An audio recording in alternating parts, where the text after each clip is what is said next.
Welcome to 108 news Telugu. ఆంధ్రప్రదేశ్లోని నిన్న కొత్తగా మంత్రులుగా ప్రమాణ స్వీకారం చేసిన వారికి ఇవాళ సీఎం చంద్రబాబు శాఖలను కేటాయించబోతున్నారు. ముఖ్యంగా మిత్రపక్షం అయిన జనసేనకు 3 కీలక పదవులు కేటాయించే ఆలోచనలో చంద్రబాబు ఉన్నట్లు తెలుస్తుంది. కొణిదెల పవన్ కళ్యాణ్ అనే నేను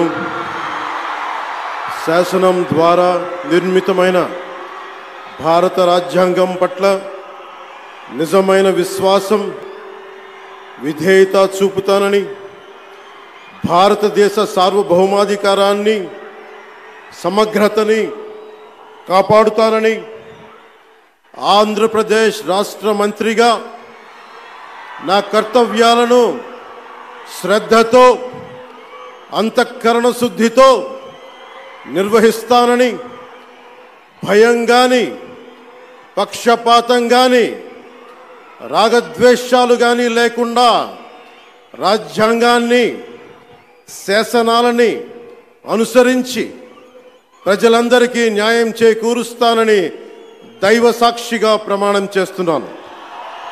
జనసేన అధినేత మంత్రి పవన్ కళ్యాణ్కు డిప్యూటీ సీఎంతో పాటు పంచాయతీరాజ్ గ్రామీణ అభివృద్ధి శాఖను కేటాయించారని ప్రచారం జరుగుతోంది. ఇవాళ సాయంత్రం చంద్రబాబు సీఎంగా బాధ్యతలు స్వీకరిస్తారు. నారా చంద్రబాబు నాయుడు అనే నేను ఆంధ్రప్రదేశ్ రాష్ట్ర ముఖ్యమంత్రిగా నా పరిశీలనకు వచ్చిన లేదా నాకు తెలియవచ్చిన ఏ విషయాన్ని నా కర్తవ్యాలను సక్రమంగా నిర్వహించేందుకు అవసరమైన మేరకు తప్ప ప్రత్యక్షంగా కానీ పరోక్షంగా కానీ ఏ వ్యక్తికి లేదా వ్యక్తులకు తెలియపరచనని లేదా వెల్లడించనని దైవ సాక్షిగా ప్రమాణం చేస్తున్నాను. ఆ తర్వాత మంత్రులకు శాఖలను కేటాయిస్తారని తెలిసింది. దీనిపై అధికారిక ప్రకటన రానుంది. జగన్ నాశనం చేసిన వ్యవస్థలను బాగు చేయాలని రాష్ట్ర పునర్నిర్మాణంలో మంత్రులది కీలక బాధ్యత అని నిన్న ముఖ్యమంత్రి చంద్రబాబు స్పష్టం చేశారు. ప్రమాణ స్వీకారం తర్వాత ఉండవల్లిలోని తన ఇంట్లో కొత్త మంత్రులతో చంద్రబాబు సమావేశమయ్యారు. ప్రతి మంత్రి తన పనితీరుపై ఎప్పటికప్పుడు సమీక్షించుకోవాలని, గత వైసీపీ హయాంలో మంత్రుల దగ్గర పనిచేసిన వారిని ఇప్పుడు మళ్లీ చేర్చుకోవద్దని చంద్రబాబు సూచించారు. అలాగే బాధ్యతలు చేపట్టగానే ప్రతి మంత్రి తనకు అప్పగించిన శాఖలకు సంబంధించి శ్వేతపత్రాలు రిలీజ్ చేయాలని ఆదేశించారు. తద్వారా ప్రస్తుతం రాష్ట్ర ఆర్థిక పరిస్థితి ఎలా ఉంటుందో ప్రజలకు క్లియర్గా తెలుస్తుందన్నారు. అలాగే ఇచ్చిన శాఖకు పూర్తి స్థాయి న్యాయం చేయాల్సిన బాధ్యత మంత్రులదే అన్నారు. అధికారులతో సమన్వయం చేసుకుంటూ ప్రజలకు మేలు చేయాలని సూచించారు. ఆంధ్రప్రదేశ్ కొత్త మంత్రులతో గవర్నర్ జస్టిస్ అబ్దుల్ నజీర్ ప్రమాణ స్వీకారం చేయించారు. టీడీపీ జాతీయ ప్రధాన కార్యదర్శి మంగళగిరి నుండి గెలిచిన నారా లోకేష్ అనే నేను శాసనము ద్వారా నిర్మితమైన భారత రాజ్యాంగం పట్ల నిజమైన విశ్వాసం విధేయత చూపుతానని, భారతదేశ సార్వభౌమ అధికారాన్ని సమగ్రతను కాపాడుతానని, ఆంధ్రప్రదేశ్ రాష్ట్ర మంత్రిగా నా కర్తవ్యాలను శ్రద్ధతో అంతర్గత శుద్ధితో నిర్వహిస్తానని, భయం గాని పక్షపాతం గాని రాగద్వేషాలు కానీ లేకుండా రాజ్యాంగాన్ని శాసనాలు అనుసరించి ప్రజలందరికీ న్యాయం చేకూరుస్తానని దైవ సాక్షిగా ప్రమాణం చేస్తున్నాను. టీడీపీ రాష్ట్ర అధ్యక్షుడు టెక్కల్ నుంచి గెలిచిన అచ్చెన్నాయుడు, కింజరాపు అచ్చెన్నాయుడనే నేను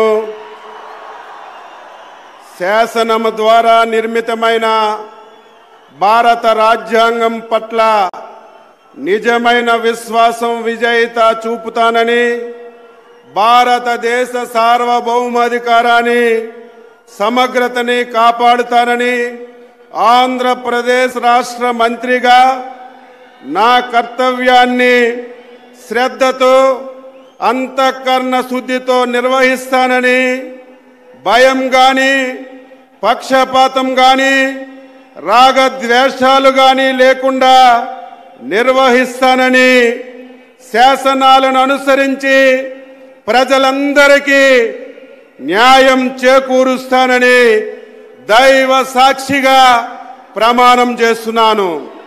అలాగే మచిలీపట్నం నుంచి గెలిచిన కొల్లు రవీంద్ర మంత్రులుగా ప్రమాణ స్వీకారం చేశారు. అలాగే తెనాలి నుండి గెలిచిన నాదెండ్ల మనోహర్ నేను శాసనం ద్వారా నిర్మితమైన భారత రాజ్యాంగం పట్ల నిజమైన విశ్వాసం, విధేయత చూపుతానని, భారతదేశ భౌమాధికారాన్ని, సమగ్రతను కాపాడనని, ఆంధ్రప్రదేశ్ రాష్ట్ర మంత్రిగా నా కర్తవ్యాలను శ్రద్ధతో, అంతఃకరణ శుద్ధితో నిర్వహిస్తానని, భయం కానీ, పక్షపాతం కానీ, రాగద్వేషాలు కానీ లేకుండా రాజ్యాంగాన్ని, శాసనాలను అనుసరించి ప్రజలందరికీ న్యాయం చేకూరుస్తానని దైవసాక్షిగా ప్రమాణం చేస్తున్నాను. ధర్మవరం నుండి సత్యకుమార్, పాయకరావుపేట నుండి బొంగల్పూడి అనిత, నెల్లూరు సిటీ నుండి పొంగూరు నారాయణ, పాలకొల్లు నుండి నిమ్మల రామానాయుడు, నంద్యాల నుండి ఎన్ఎండి ఫరూక్, ఆత్మకూరు నుండి ఆనం రామనారాయణ రెడ్డి, వరవకొండ నుండి పయ్యావల కేశవ్ వీళ్ళందరూ మంత్రులుగా ప్రమాణ స్వీకారం చేశారు. ఇంకా రేపల్ల నుండి గెలిచిన అనగాని సత్యప్రసాద్, నూజివీడు నుండి కొలుసు పార్థసారథి, కొండపు నుండి డోలా బాల వీరాంజనేయ స్వామి, అద్దంకి నుండి గుట్టిపాటి రవికుమార్, నిడదవోలు నుండి కందుల దుర్గేష్, సాలూరు నుండి గుమ్మడి సంధ్యారాణి వీరు మంత్రులుగా ప్రమాణ స్వీకారం చేశారు. అలాగే బీసీ సామాజిక వర్గం నుండి బనగాలపల్లి నుండి జనార్దన్ రెడ్డి, కర్నూలు సిటీ నుండి టీజీ భరత్, పెనుకొండ నుండి సవిత, రామచంద్రాపురం నుండి వాసంశెట్టి సుభాష్, గజపతి నగరం నుండి గెలిచిన కొండపల్లి శ్రీనివాస్, రాయచోటు నుండి మందిపల్లి రామప్రసాద్ రెడ్డి మంత్రులుగా ప్రమాణ స్వీకారం చేశారు. మరి చూడాలి, మరి వీరికి ఏ శాఖలు కేటాయింపిస్తారో వేచి చూడాలి.